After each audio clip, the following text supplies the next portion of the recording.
은혜 받으실 하나님의 말씀. 민수기 23장 19절로 23절 말씀입니다. 하나님은 사람이 아니시니 거짓말을 하지 않으시고 인생이 아니시니 후회가 없으시도다. 어찌 그 말씀하신 바를 행하지 않으시며 하신 말씀을 실행하지 않으시랴. 내가 축복을 받았으니 그가 주신 복을 내가 돌이키지 않으리라.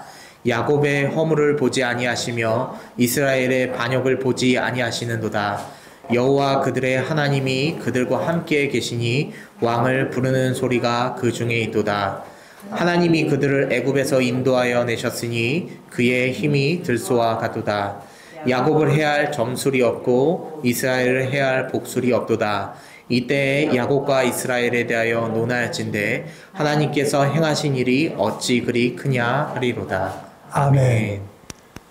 저는 오늘 함께 봉독하신 말씀을 근거로 파기될 수 없는 하나님의 약속이라는 제목으로 잠깐 은혜를 나누려고 합니다.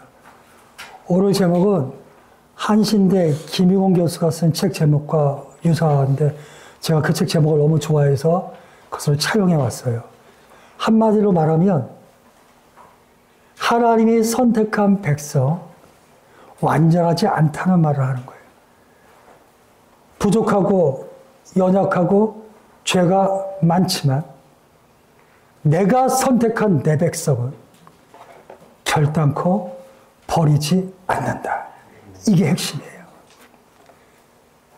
내가 버리지 않는다는 이야기는 나 말고, 하나님, 나 말고 그 어떤 세력도 내 자녀를 건드리는 것을 용납하지 않겠다. 내 자식 잘못했을 때 부모가 나무라는 것에 대해서 그것도 과하면 안 되잖아요. 요즘은 그 부모가 너무 과해도 아동학대가 될 수도 있는데. 그런데 자기의 자녀가 잘못된 걸 알아도 다른 사람이 나무라면 무지 열받는 거거든요. 내 새끼, 내 가족 건들지 마라 이거예요. 저는 오늘 이 본문을 선택한 건 원래 요한계시록을 계속 이어갈 건데 지난주에 버가모 교회를 설교할 때 발람의 꾀를 따르지 마라. 발람의 교훈을 쫓지 마라. 그 본문이 제 마음에 있어서 오늘 또 계시록을 쭉 이어가면 또 지루할 것도 같고 해서 잠깐 쉬어가는 타임으로 오늘 본문을 선택했습니다. 오늘의 첫 번째, 고난이 유익되게. 이스라엘 백성들은 애굽에서 어마어마하게 고난을 받았어요. 그래서 하나님께서 불쌍히 여기셔서 그들을 구원해 주셨어요. 근데 그들이 출애굽해서부터 끊임없이 하나님께 불평을 하거든요. 그래서 광야 전승을 불평 전승이라 그래요. 근데 그 어마어마하게 계속 못 살겠다, 힘들다, 배고프다, 돌아가자 끊임없이 반복하는데 거기 어디서 피크를 딱 치냐면 민수기 13장, 14장에 나오는 가나안 정탐. 내가 준 땅 정탐하고 와라. 이제 올라가기 직전이거든요. 그래서 12명의 최고 리더들. 그냥 보통 사람을 보낸 게 아니라 각 지파의 두령인데 쉽게 말하면 아주 뛰어난 사람들. 거기에 여호수아 갈렙도 포함됐으니까. 그 사람들을 꾸며서 가나안을 정탐시킨 거예요. 40일 동안을. 그리고 그 사람들이 40일을 쫙 정탐하고 돌아와서 가데스바네아라는 데서 드디어 다 모여서 회의를 해요. 그게 민수기 13장 26절 내용이에요. 근데 거기서 난리가 나는 거잖아요. 하나님이 주시기라는 땅이 눈으로 보긴 좋지만 사실은 우리가 가면 죽습니다. 10명의 정탐꾼들이 말도 안 되는 악평하고 저주하는 이야기를 막 하는 거예요. 그들은 기고리장대합니다. 그들이 보기에 우리는 메뚜기와 같습니다. 갈렙과 여호수아가 아니다. 하나님이 우리와 함께 하시니 두려워하지 말자. 가자. 그들은 우리의 밥이다. 아무리 이야기하여도 모든 사람들이 갈렙과 여호수아의 말을 따르지 아니하고 10명의 정탐꾼 말을 따른다고요. 그래서 하나님이 굉장히 화가 나셔가지고 어느 정도로 화가 났냐면 이스라엘 백성들을 다 쓸어버리고 모세를 통하여 새로운 나라를 만들겠다. 이렇게까지 얘기했어. 근데 모세가 중보기도함으로 그들을 용서해 주셔요. 어쨌든 그때 내렸던 심판은 40일을 하루하루 쳐서 40년 동안 광야를 돌게 만들었잖아요. 그래서 그 광야 38년이에요. 계속 돌다가 다시 가데스바네에 도착한 것이 민수기 20장, 거기서부터 오늘 이야기가 전개되는 거예요. 우리는 이스라엘의 그 광야 40년이 그냥 심판이다라고 생각할 수 있어요. 근데 성경을 보면 이스라엘 백성은 40년 전과 달라졌어요. 한 번도 잘못하지 않았다는 이야기가 아니에요. 한 번도 넘어지지 않았다는 이야기 아니에요. 그 안에는 수없이 고라의 반역이라든지 하나님께 심판받는 이야기가 너무너무 많아요. 그럼에도 불구하고 그들이 성장했어요. 그래서 민수기 21장 가서는 마침내 바사랑 옥과 아모리 왕 시온 그 있는 가나안 족속과의 전쟁에서 승리하는 역사가 일어나게 돼요.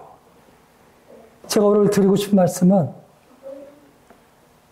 우리의 신앙생활이 때때로 굉장히 훌륭하지 않은 것처럼 보일 수 있어요. 그렇지만 끊임없이 주님과 동행하고 꾸준히 하나님의 은혜 안에 거한다면 우리는 알게 모르게 성장할 수 있습니다.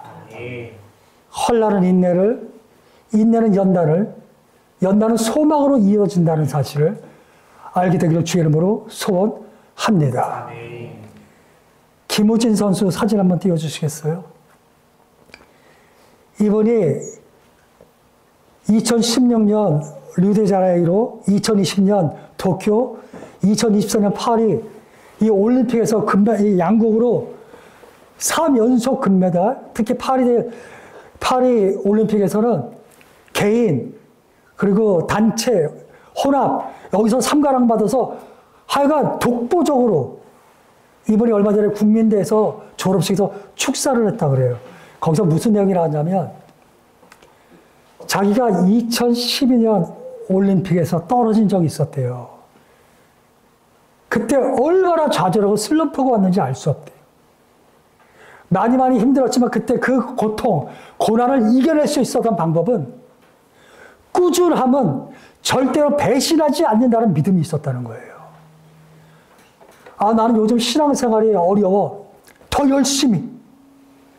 난 요즘 직장생활이 너무 버거워. 꾸준히. 난 요즘 내 마음 둘 곳이 없어. 더 인생에 매진하여서. 한결같은 것을 계속해서 유지하기 위해서 노력할 때 그 고난이 유익으로 바꿀 수 있다는 사실을 믿게 될 주의 이름으로 소원합니다. 이스라엘 백성들은 누가 봐도 훌륭하지 않아요. 하나님이 대단하신 거죠. 그런데 중요한 건 이스라엘 백성들이 하나님의 날개 그늘 아래 있었다는 게 중요한 거예요. 로마서 8장 보세요. 그리스도 예수 안에 있는 자에는 결코 정죄함이 없습니다. 바울이 왜 얘기했겠어요? 이스라엘 백성들이 정죄함 받을 일을 너무 많이 해. 하나님의 자녀들은 하나님의 성령을 받은 사람은 하나님의 자녀입니다. 이 말을 굳이 왜 로마서 8장 14절 이하에 했겠습니까? 하나님의 자녀답게 살지 못한 일이 너무 많은 거지.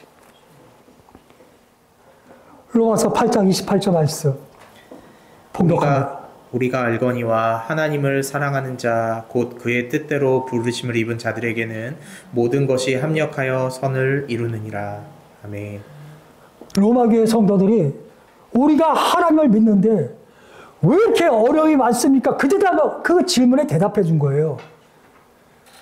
인생 살면 예수를 믿어도 고난이 있다 이거예요. 고난이 있다. 그런데 중요한 것은 합력하여 선을 이루는 것이 하나님의 법칙이라는 거예요. 힘들다, 어렵다,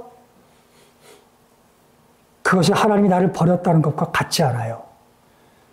오히려 그 고난을 유익되게 만드는 우리의 신앙생활을 통해서 하나님께서 기뻐하시는 상급들을 다 받게 되시기를 주의 이름으로 소원합니다. 오늘의 두 번째, 저주를 축복으로. 이스라엘 백성들은 신명기 7장을 보면 하나님께서 내가 너희를 선택한 것은 다른 민족 때문에 뛰어났기 때문이 아니다라는 말씀하셔. 너무너무 의뢰되는 거예요. 오히려 너희가 다른 민족보다 작았기 때문에, 부족했기 때문에 내가 너희를 선택했다 이거예요. 하나님께서 우리를 구원하셨잖아요. 우리가 구원받기에 합당해서 구원하신 거 아니라는 거 우리가 알고 있잖아요. 근데 왜 많이 사람들이 시험에 드냐면, 우리가 부족함에도 불구하고 구원하신 하나님께서 신앙 여정 속에서도 우리의 부족함에도 불구하고 우리를 사랑하시고 이끌어 가신다는 사실을 믿으시길 주의 이름으로 소원합니다. 천국도 마찬가지예요. 천국도 하나님의 은혜 가운데 가게 될 줄로 믿습니다. 이스라엘 백성들이 엄청난 광야 40년의 그 고난에 하나님의 은혜와 축복 속에서 점점 변화되었어요. 그래서 그들이 마침내 여리고성 그 건너가기 직전에 시뜸이라는 곳에 이제 도착하기 전에 모압 땅에 갈 때 그 주변에 있었던 나라들이 벌벌 떨기 시작했거든요. 근데 모압에 발락이라는 임금이 지난주에도 제가 설교했었는데, 이스라엘과 전면전을 붙으면 어려울 것 같으니까 발람이라는 선지자, 거짓 선지자인 거죠. 뭐 점쟁이 같은 거죠. 근데 너무너무 유명한 사람을 유프라테스 강에서 불러와요. 불러와서 이스라엘 백성들을 저주해라. 저주하면 우리가 이길 수 있겠다고 이야기해요. 그래서 발람에게 어마어마하게 많은 돈을 주고 발람을 불러와요. 발람이 3번에 걸쳐서 이스라엘을 저주하려고 그래요. 근데 놀라운 건 발람이 아무리 이스라엘을 저주하려고 그래도 하나님께서 그 입을 막으시는 거예요. 발락 임금이 너무 화가 나서, 내가 너를 그 많은 돈을 주고 불러온 이유는 저 원수 같은 이스라엘을 축복하라고 부른 거 아니지 않냐? 저주를 해라. 너가 저주를 해야지 우리가 이길 게 아니냐? 그때 발람의 한 말이. 오늘 우리는 두 번째 해당되는 이야기예요. 하나님은 인생이 아니시고 인자가 아니시니 자기가 한번 선택한 것에 대해서 바꾸는 법이 없습니다. 내가 아무리 이스라엘 백성을 저주하려고 해도 하나님의 입을 막으시고 하나님의 백성을 축복하게 하시는데 내가 어찌합니까? 이렇게 발람이 이야기하는 거예요. 우리가 강하고 담대할 수 있는 이유는 하나님께서 지금도 우리를 지켜주시기 때문인 줄로 믿습니다. 민수기 23장 19절 말씀 읽겠습니다. 하나님은 사람이 아니시니 거짓말을 하지 않으시고 인생이 아니시니 후회가 없으시도다. 어찌 그 말씀하신 바를 행하지 않으시며 하신 말씀을 실행하지 않으시랴. 아멘. 하나님이 우리를 사랑하시는 줄로 믿습니다. 만약에 하나님께서 사랑하는 자녀를 외면하시면 하나님은 거짓말 친 거예요. 하나님이 우리의 기도를 반드시 들어주실 줄로 믿습니다. 만약에 우리의 기도가 잘못된 기도가 아니고 전제가 있어요.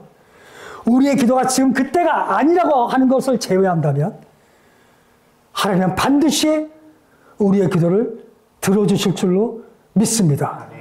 만약에 그렇지 않다면 하나님은 자기가 하신 말씀을 온전히 이해하지 않는 분, 거짓말 치시는 분이 되는 거예요. 오늘 이야기는 하나님의 은사와 부르심과 후함이 없다는 말씀을 하시는 거예요. 오늘 여기 계신 분을 불렀어요. 축복하겠다고 약속하셨어요.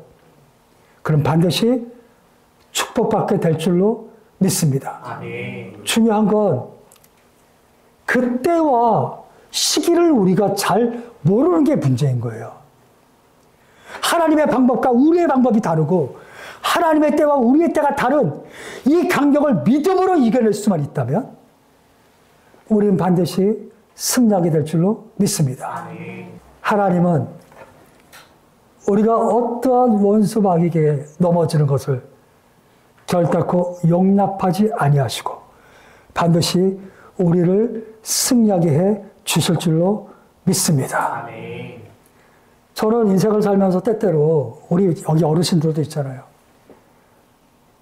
너무 힘들 때가 있잖아요.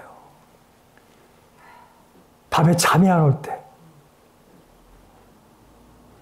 때로 숨 쉴 때도 힘들고 괴로울 때가 있을 수 있잖아요. 그럴 때도 하나님께서 함께 하신다는 거. 하나님 우리의 인생 여정에 단 한 번도 우리를 놓지 아니하신다는 거. 그 믿으시길 주의 이름으로 소원합니다. 하나님이 이스라엘 백성들이요, 가나안 정탐에서 실패해가지고 막 난리를 칠 때 이렇게 말씀하셔요. 내가 저들에게 너무너무 화가 나는, 정말로 열받는 이유 중에 가장 중요한 것이 뭐냐면, 내가 저들을 애굽에 있을 때부터 지금까지 수없이 은혜와 기적을 베풀었는데 저들은 10번이나 나를 배신했다, 이런 말을 해요. 여기서 10번은 완전한 숫자 이야기할 수도 있고 횟수로도 10번일 수 있어요. 그래서 생각했어요. 오늘의 삶에 저도 마찬가지고, 오늘의 삶에 우리가 원망 불평하는 가장 중요한 이유는 하나님께 받은 은혜가 많은데, 사실은 차분히 생각해보면 폭포수와 같은 은혜를 받았는데 매 순간순간 그 어떤 원수마귀의 저주도 하나님이 다 막아주신 일이 수없이 있는데, 그리고 여기 계신 분들 다 간증거리 있잖아요. 그런데 내 눈앞에 있는 지금 이 어려움 때문에 그것을 기억 못하게 되는 거죠. 진짜 훌륭한 성도는 힘들고 어려울 때 하나님과 동행했던 일을 기억하는 것. 하나님이 그 어떤 저주가 있어도 나를 지켜주시는다는 축복의 하나님을 믿는 것. 우리 모두 그렇게 살게 되시기를 주의 이름으로 소원합니다. 마지막 세 번째, 끊임없는 시험이에요. 사람은 언제 결정적으로 넘어질까? 저는 좋은 일이 있었을 때, 그 다음에 넘어지기 쉽다고 생각해요. 오병이어의 기적 다음에 풍랑기사에서 제자들이 넘어져요. 하나님의 엄청난 은혜를 받고 우리의 삶의 사망의 음침한 것을 딱 벗어나면 사람이 어떤 생각을 주로 하겠느냐? 됐어! 이제 하나님께서 나와 함께 하시니 나는 승승장구야. 이럴 때 원수마귀가 틈탈 수 있다는 거죠. 다윗을 생각합니다. 다윗 인생에 빵 하고 한 방 날린 때가 어딥니까? 골리앗 사건이에요. 사무엘상 17장에 골리앗을 딱 넘어뜨렸을 때 모르겠어요. 다윗은 너무너무 훌륭하니까. 그래서 다윗의 마음에 인간적으로 이런 생각 충분히 들 것 같아요. 이제 내 인생 됐다. 하나님께서 나와 함께 하셨고, 그 하나님의 은총으로 골리앗을 넘어뜨렸고, 사울 왕이 그의 딸과 이제 결혼도 하게 됐고, 이제 내 인생은 정말 승승장구다. 하나님께서 시온의 대로처럼 나와 함께 하신다고 다윗은 생각할 수 있었을 거 아니에요? 근데 골리앗을 넘어뜨리자마자 다윗은 고난의 길을 걸었어요. 사울이 다윗에게 시기 질투가 생겨서 다윗만 보면 창을 집어던지고 3,000명의 군대를 끌고 다니면서 다윗을 죽이려고 그랬다고요. 인생은 우리의 생각과 매우 다르게 진행될 수 있어요. 상상할 수 없는 일들이 나도 모르는 가운데, 우리 나비 효과 있잖아요. 세상의 기상이 막 바뀌는데 작은 나비의 날개짓 하나 같은 소소한 일로 모든 기상이 바뀐다. 내 삶에 어떤 일이 생길지 알 수 없어요. 너무 좋은 일이 있을 때 원수마귀가 더 크게 유혹할 수 있다는 사실을 기억하시면서 승리하는 우리 모두가 되길 주의 이름으로 소원합니다. 발람과 발락 사건이 딱 지났을 때 이스라엘 백성들은 확신했을 거예요. 아, 하나님이 우리와 함께 하신다. 그 어떤 저주도 하나님이 막아주신다. 그래서 나태하게 된 거예요. 아, 하나님이 우리와 함께 하시니 이 정도쯤이야. 그래서 24장 딱 끝나고 25장 들어가자마자 시뜸에서 바알 부월 사건이 생기는 거잖아요. 이방에 있는 신전에 들어가서 하나님의 백성이 하나님이 지켜주셨는데 이방 신전에서 이방 예배를 드리고 그들과 함께 물란한 성행위를 하고 그들이 다 넘어져서 2만 4천 명이 죽는 일이 생기게 된 거예요. 그리고 31장 갔더니 그게 발람의 깨였다는 거예요. 아마 성경 안 나왔지만 이렇게 됐겠죠. 발락이 너 저주하라 그랬더니 왜 축복하고 있어? 너 때문에 아무것도 할 수 없어. 근데 발람이 돈만 줘라. 내가 반드시 이스라엘을 넘어뜨리겠다. 어떻게 할 거냐? 저주는 할 수 없었지만 저들을 넘어뜨릴 수 있다. 저들을 유혹해서 저들을 미혹시켜서 그들과 하나님을 분리시켜서 저들을 넘어뜨리자. 그래서 발람의 계획대로해서 이스라엘 백성들이 넘어지게 된 거예요. 살면서 넘어지지 않는 사람이 있겠습니까? 그러나 오늘 다시 한번 마음을 추스르는 거예요. 어떠한 유혹에도 넘어지지 않도록 성령 충만해야겠다. 누가복음 4장 13절 말씀. 마귀가 모든 시험을 다 한 후에 얼마 동안 떠나니라. 아멘. 저는 이 말씀 굉장히 무서워요. 마태복음 4장과 누가복음 4장은 어떤 내용이냐면 예수님의 세 가지 시험이거든요. 돌을 떡이 되게 하라. 성전에서 뛰어내려라. 천사들이 너를 이렇게 발이 땅에 닿지 않게 지켜줄 것이다. 높은 데로 데리고 가서 천하만국의 절반을 주마. 막 예수님을 막 유혹했지만 예수님이 다 이겨내잖아요. 사람이 떡으로만 살 것이 아니다. 주 너희 하나님을 시험하지 말라. 그리고 4장 13절 들어간 거예요. 마귀가 모든 시험을 다 한 후에 실패한 후에 얼마 동안 떠나니라 그랬어요. 여기서 얼마 동안이 헬라어 카이로스인데요. 영어 성경에 보면 opportunity라는 단어를 쓰는데 그게 뭐냐면 가장 좋은 때까지 잠깐 물러난다는 얘기가 들어있어요. 지금 건드렸는데 안 되네? 아이고 포기해야 되겠다. 이게 아니라 지금 탕탕탕 3번이나 쳤는데 예수가 안 넘어지네? 지금 살짝 물러났다가 가장 좋은 때에 다시 넘어뜨리자. 그리고 누가 보면 22장 3절에 다시 나타나요. 가론 유다에게로 들어가요. 예수를 직접 때렸더니 안 되네? 그러니까 그의 제자 속으로 들어가서 예수를 넘어뜨려야지. 우리의 상상을 초월하는 방법으로 때때는 내 속에 있는 나를 분열시키고 아니면 가족 아니면 주변 사람 아니면 정말 믿는 도끼 아니면 원수마귀 그 어떤 방법을 다 동원해서라도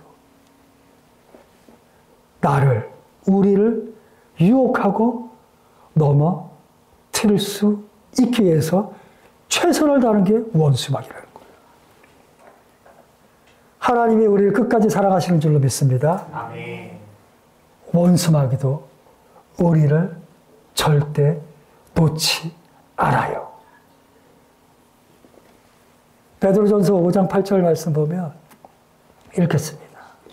근신하라 깨어라 너희 대적 마귀가 우는 사자같이 두루 다니며 삼킬 자를 찾나니. 아멘. 근신하고 깨어있지 않으면 우는 사자와 같이 우리를 잡아먹으려고 달려든다는 이야기예요. 힘들고 어렵겠지만 근신하고 깨어 있어야 합니다. 아멘. 하나님의 전신갑주를 입기를 주의 이름으로 소원합니다. 아멘. 신학교 4학년 되는 사람이 한 목사님께 찾아왔대요. 이게 예화집을 보면 뭐 요한 웨슬리라기도 하고 찰스 핀이라기도 하고 너무 많아. 그래서 그냥 어떤 목사님. 그 신학교 4학년이 뭐라고 상담을 했냐면 목사님, 교수님, 제가 신학교 1학년 때는 유혹이 많았어요. 그래서 너무너무 힘들었습니다. 2학년 되니까 유혹이 좀 줄어듭니다. 이제 4학년이니까 내 삶에 시험될 게 없어요. 이제 믿음이 너무나 완벽해졌나 봐요. 그랬더니 교수님이, 목사님이, 야, 너 큰일 났다. 그랬대요. 너 큰일 났다. 왜요? 그랬더니, 원래 원수 마귀는 건들 만한 놈만 건드려. 즉, 너에게 유혹이 없다는 건 너가 유혹받을 만한 값어치가 없다는 건 마귀가 아는 거야. 예수님께 가장 원수 마귀가 많이 유혹했다는 거예요. 내 삶에 어려움이 있다? 스스로 생각하세요. 야, 내가 하나님께 엄청 사랑받나 보다. 내 삶에 어려움이 있다? 머리 쓰다듬지 마세요. 막 갈등이 있다? 원수 마귀가 엄청나게 나를 두려워하는구나.